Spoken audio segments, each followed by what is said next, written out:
Well, good morning, ladies and gentlemen. It's the old guy Jack here. What you're about to see, I went back and got some old videos to start out with. This poor bike, I brought it home from Michigan, I believe. I went up there and way out in the middle of the boondocks, and they had it there. It had a Chinese carburetor on it. I found a regular Mikuni for it, and I got it fixed up and running, sort of. Um, and I rode it around a little bit that year and put it away and didn't get it out for another year or so. About 2 years, I think. And then what you're going to see here at first is me explaining what I did to it that second time to get things straightened out. I had the turn signals on it and I got them fixed and some other things that I did to checking. And then we'll take off into what we're doing to it this year. I got it out again. I didn't put it away right. I didn't drain the tank or anything like that. So I think the tank was pretty much empty. But I did get it out earlier and I took a ride. And it rode real good for a while. And I was just riding around the fields here in the spring. And then all of a sudden, why it wouldn't go back to normal idle. So I assumed that the seals were probably bad on the crank, and I took care of that. So anyway, I kind of got clips from 3 different eras here. I've had this thing, I don't know how long, 6 years, 5, 6 years. And I get it out and ride it a little bit and put it away. And I got too many other bikes to ride. So anyway, that's my story. I cleaned the spark plug. I checked the compression. Compression's 115 pounds, which is pretty doggone good, actually. What else did I do? I replaced a couple of screws. I found a place to buy regular JIS screws. So I replaced those. I checked that there was oil in the oil tank, which there is. What else did I do? Let me check my list here. Oh, I took the cover off the air cleaner and checked that the air cleaner is clean and new, and it is. Oh, I had to adjust the float level in the carburetor. I went over to the other side and took the screw out on the oil pump that you can bleed it with to make sure I was getting oil from the oil tank up here, and I was. And things I still need to do are to clean and lubricate and adjust the brakes, make sure all the electrics are working, and adjust the idle mixture after getting the engine running. I already checked the oil and the transmission. It's both clean and up to where it should be.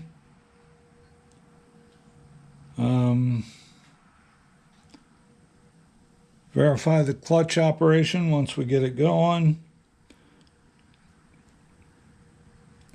Clean and adjust. I think it's pretty good, but a little bit loose. The chain. And the sprockets don't look too bad for an old rat bike. And I put new clips on the gas line. So I guess right now what I'll do is get to work on the brakes. What you just saw was 2, maybe 3 years ago, and I first got this thing running and fixed up a few things on it and took it for a ride. Kind of put it away and forgot about it. I got it out this year and decided that I was going to sell it. So I wanted to make sure everything was working on it. And so that's where we'll take up now, where we had to fix a few things first. I took it for a ride. I started it up earlier this year and took it for a ride, and it seemed to run pretty good for about 15-20 minutes. I was riding around the farm here, and then all of a sudden a problem appeared that it was, well, it wouldn't return to idle, which is usually an indication of running lean. So I brought it in and I replaced both the crank seals and checked the carburetor setup and the intake manifold and all that stuff, and make sure I wasn't leaking there. So once I got done with all that, I couldn't get it to start anymore. So I just recently, I've done some troubleshooting on it, and I think the spark appears to be intermittent, and I need to spend some time on that to get it running. Well, good morning, ladies and gentlemen. It's the old guy here. 3 or 4 days ago, when I left off on this and ordered some parts, I was working on what I think is a intermittent spark problem. I had spark, but it would seem to come and go. So I thought, well, the first thing I ought to do is hook up my the tester for timing and see what I can determine about the timing on this thing. So I got out my little box here. Let's see if I can show you. Called a buzz box, I guess. This one is a beep box because it beeps, but we hook it up there and we use that to find out when the points are just opening. Alright, so we got all the wires loose. This particular wire goes to the source coil.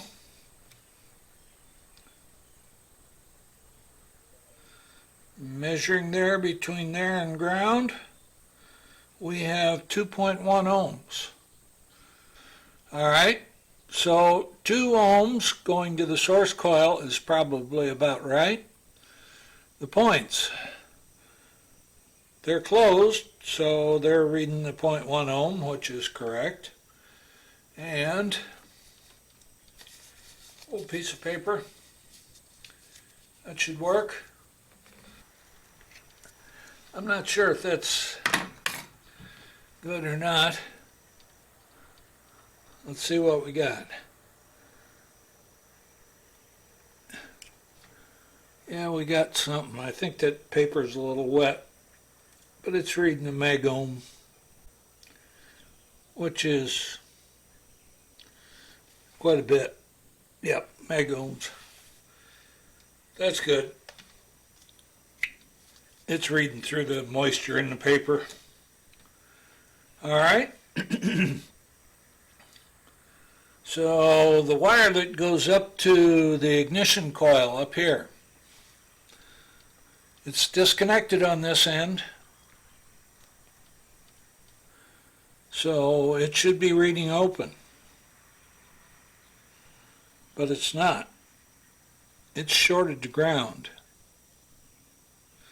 So we got a problem with that wire. Now, let's go over and check the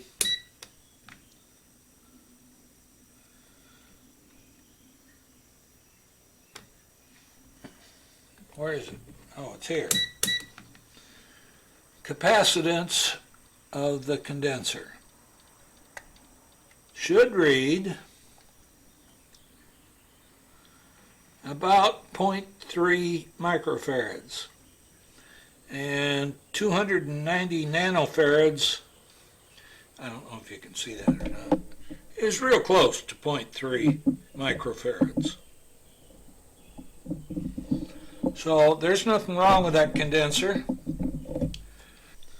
One other thing here I'd show you guys, this little timing tester from Aggressive, I guess is what it is, Nakaya Company Limited.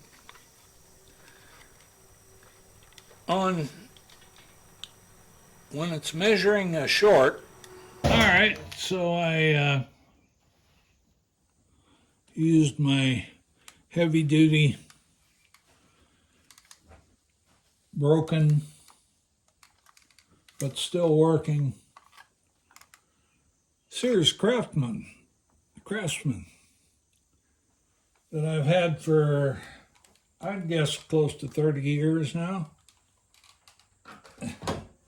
and obviously not treated very well. Okay, so we got that guy soldered on right here. I can't bend that last tab over because it's got solder on it, and I don't want to bend now. There, it went over a little bit, but it's not going to hit anything. Now, keep in mind when we put the flywheel back on that this little tab here and a mark on the flywheel itself, let's see if I can find it. Yeah, right there. Let me see. There it is. You can see that mark. That's to set your timing with, or at least get it in the vicinity of where you want it to be. All right. The key is in there.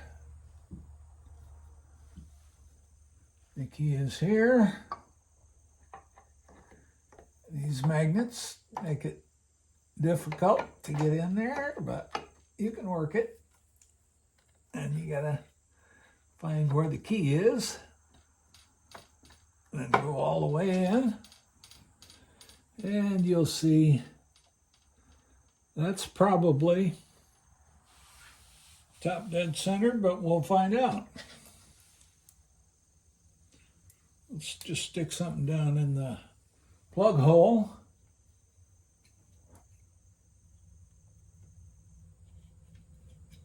I don't think that's in the hole. You know, I'm going to have to stand up to do that. So,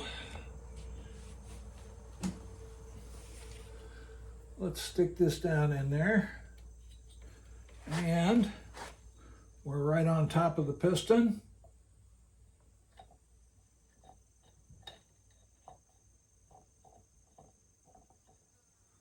That's right about top dead center. Now, if you come down here and look,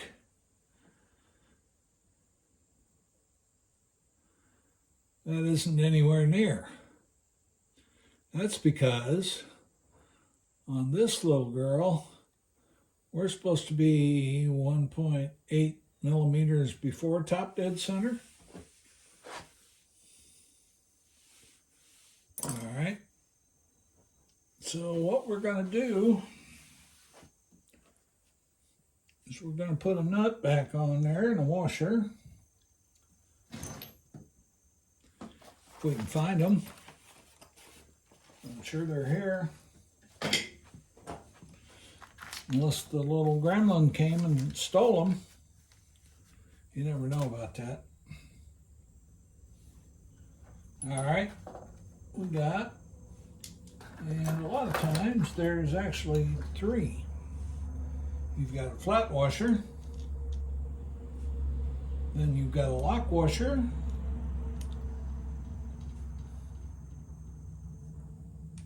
and then you have the nut.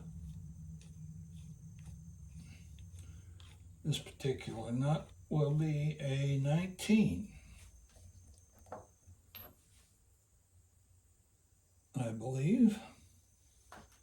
That's a 17. That's a 19. Yep, that's what it is.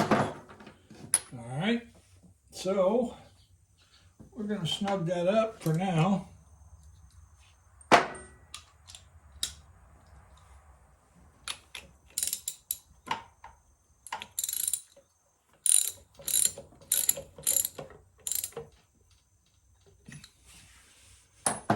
Now, if we go up here and turn the key on,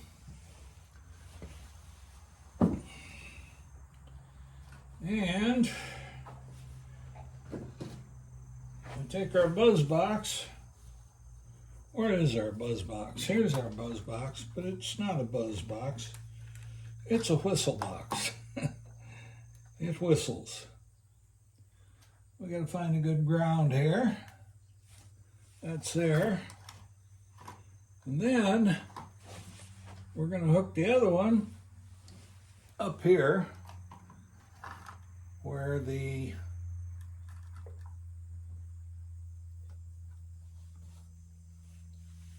you would normally find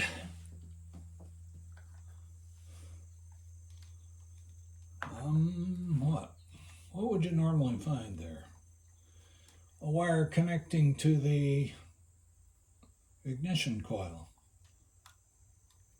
Well, this doesn't seem to want to move. It's the wrong switch. That's the switch for the light. All right, what's that tell us? That tells us that we're shorted, I think.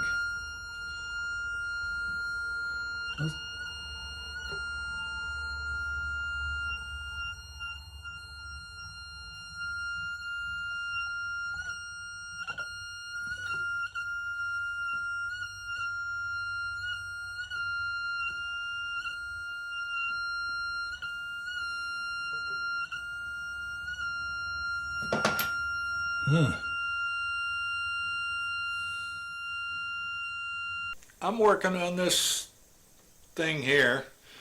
I worked on it yesterday, and I think I finally got the ignition all figured out. I replaced the condenser. Got that new condenser in, and I set up the timing, and I recorded all that on my phone. And I got in last night. I went in and I took all the videos off my phone and put them on my computer, and they were all in slow motion. And while you can, the iMovie will allow you to take regular motion and make it slow or fast, it doesn't allow you to take something that's been shot in slow-mo and make it normal again. So I'm just going to kind of clean up here this morning, put most of my tools away, and get back to show you how I set the timing on this thing.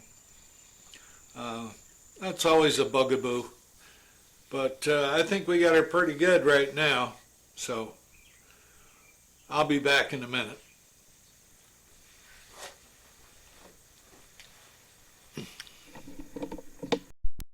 Alright, I'm going to try and recreate the what I did yesterday just to show you.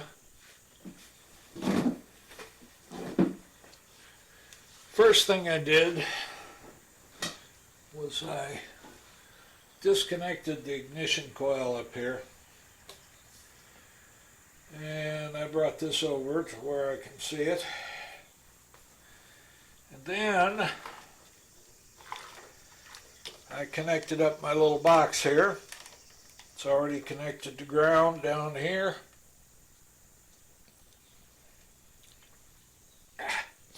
Itchy nose. Okay, so we put this connection into the wire coming up from down here, and it's making no noise because it's turned off. But now it's turned on and it's still not making any noise. So what does that mean? Probably means that it's grounded. And why is it grounded? Well, you'll notice up here, I don't know if you can see it or not, but there's two black wires coming into here. One of those black wires goes up to the ignition switch. And so, you got to turn the ignition on in order to check this. That opens up that ground that's done through the ignition switch.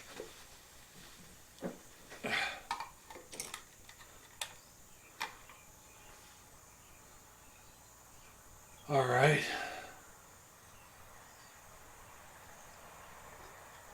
Now, on this wheel, we're still grounded through the points. On this wheel, you might be able to see this little mark right here. Right there. Maybe put you in a little better angle, move you a little closer.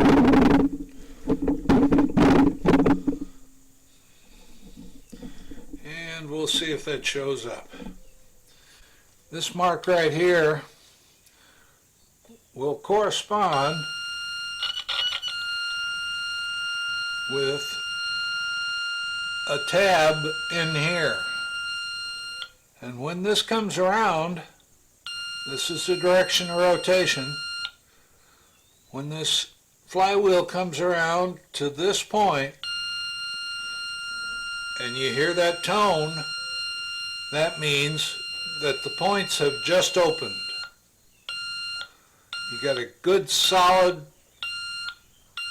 open right there. Now to get that, I'm going to turn this off. To get it to that point, what I had to do was I set the points to a 0.3 millimeter with the flywheel off. Then I put the flywheel back on and I set this so it's right there. So then I adjusted the points. You can just get at them in there. Let's see if I can. I don't know if this will show up or not, but the points are in there and you can see them, and the screw is right there and the adjustment is just up above it. So then I turned on my box and I had this sitting back here, this mark back here, and I turned it slowly till it got to this mark, so everything was lined up, and then I adjusted the points until you just get that tone.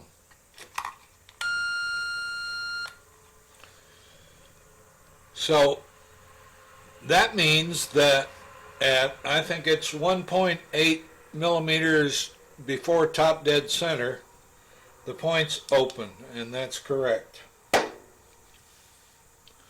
So we don't want to believe that, do we? Because we're skeptics. So we hook up the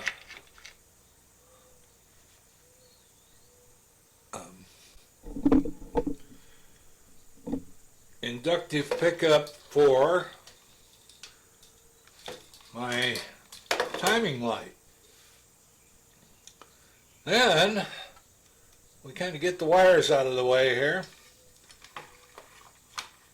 Actually, we don't need the box anymore. It's done its job. So we're going to take it off, put it out of the way. What we're going to need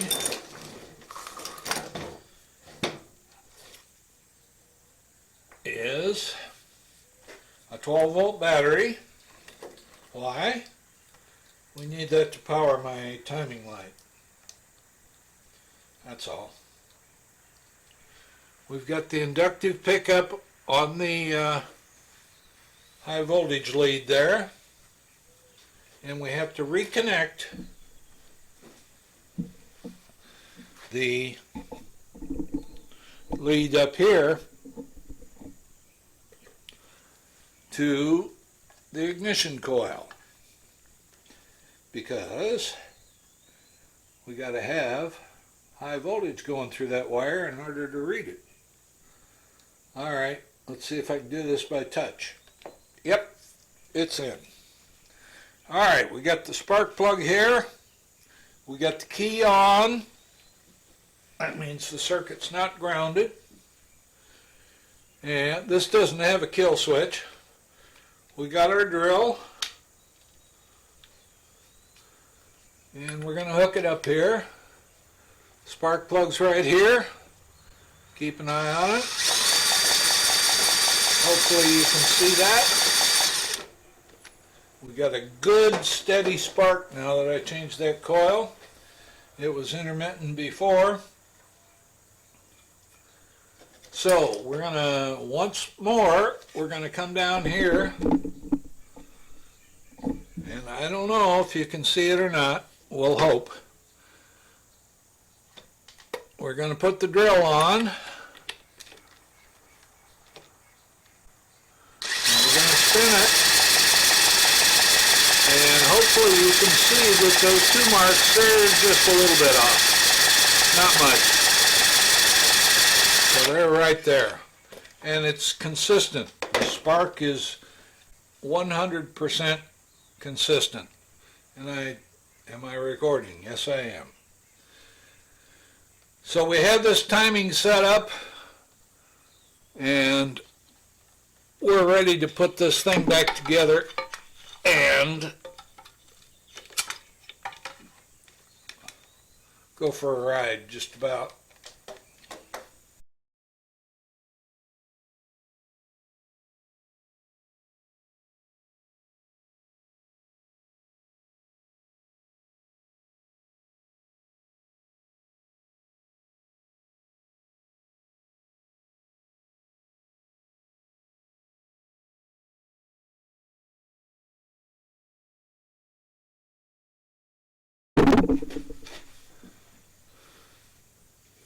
Alright, I just wanted to get rid of some of the tools that were cluttering up the area that we don't need anymore. We'll tighten these down a little bit. And then, with utter confidence, we put the outer cover back on.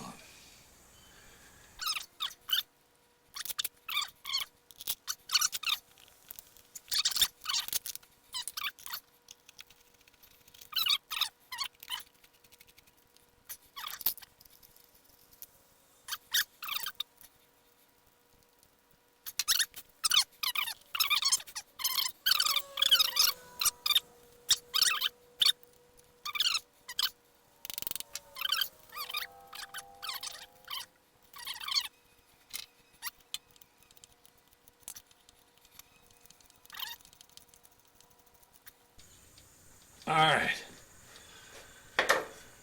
that's back on. Now, I think we're ready to try and start this thing. We got to put a couple things back in. I will get the ignition coils hooked up. Everything else is hooked up. I left the key on last night. I'm not sure if that drained the battery or not, because nothing's really on this thing unless you turn it on. I don't know if it draws any current through that battery or not. Yeah, we'll find out. The key is on. I can't tell if the, well, let's see what's happening here. I think it's in first gear. There, it's in neutral there. Okay. So the battery is dead.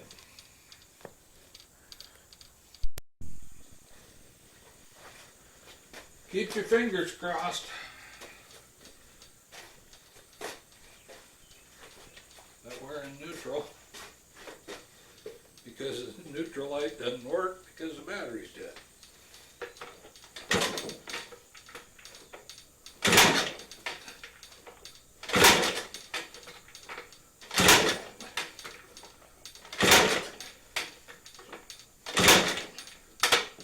Nothing.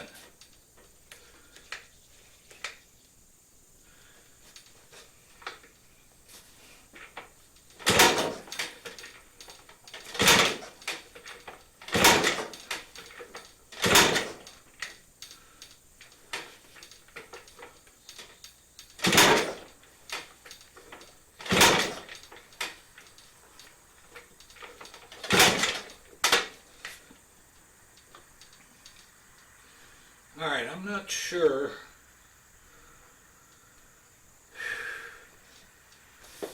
We got enough gas in that carburetor. There's gas right in the spark plug hole. We know it's getting gas now.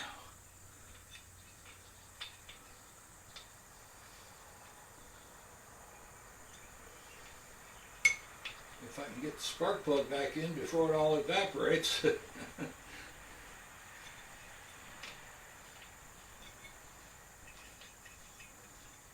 Now, Musty One, he just leaves them finger tight, but I did that once and the threads weren't very good on the head. And it just blew the spark plug halfway across the garage.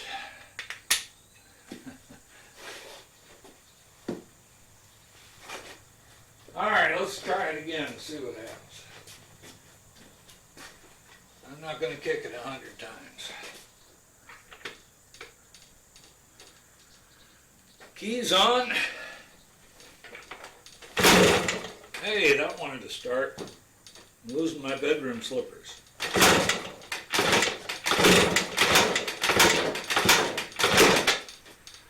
Kick back that time.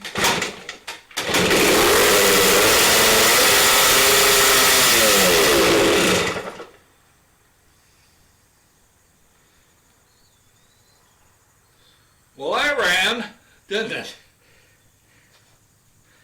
So something is right, but it did run away, didn't it?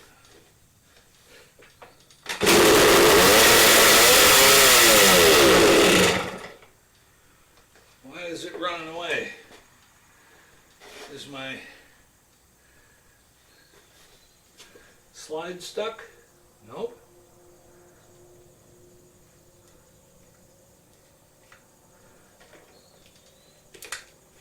Slide's working.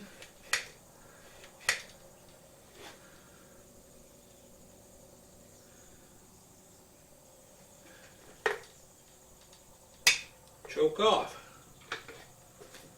Oh, maybe I got the, maybe I ought to back out the idle adjust. What do you think? That could make a difference.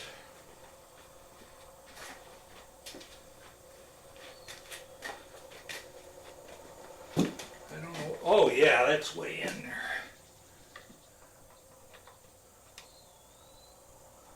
Although that slide didn't feel that bad.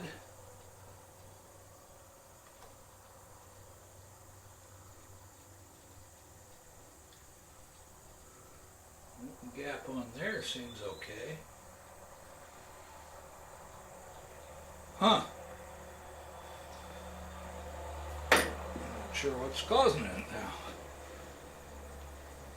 Let's put a little more in the carburetor.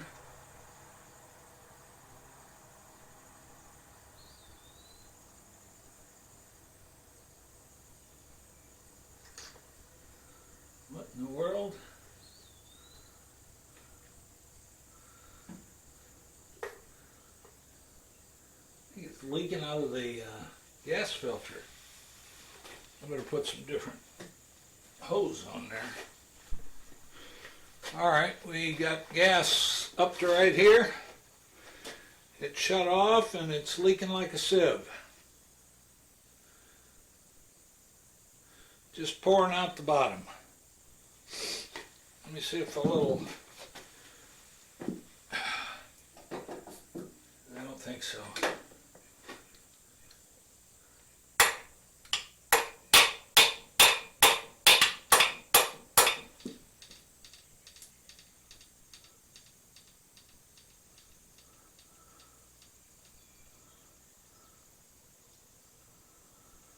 Carb's got to come off again.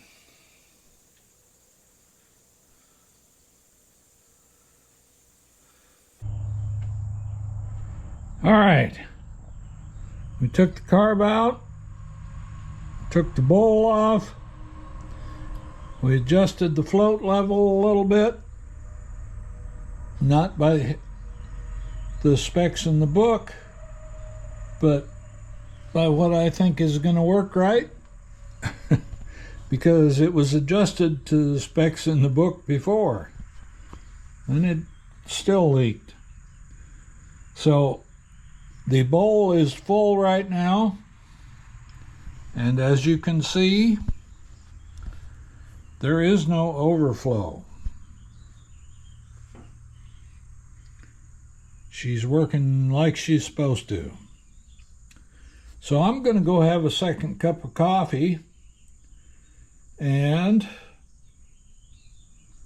when I come back, I'll put this carb back in and we'll start this puppy up again and see if we can't get it adjusted properly.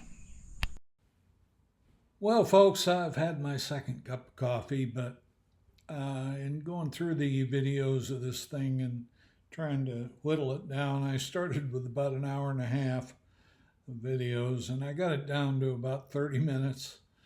So I think I'm just going to leave it at that. It takes too long to upload big files from my house.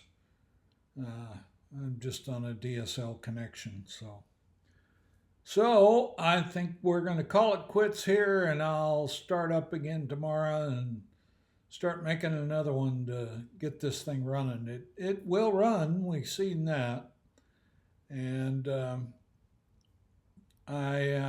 going to adjust the where the cable comes into the top of the carburetor. I think it's not letting the slide drop all the way down. So adjusting the idle screw didn't make any difference because the slide was never getting down to the idle screw. So I'm going to work on that and see if there's anything else I can do to make it run great. We know it'll run.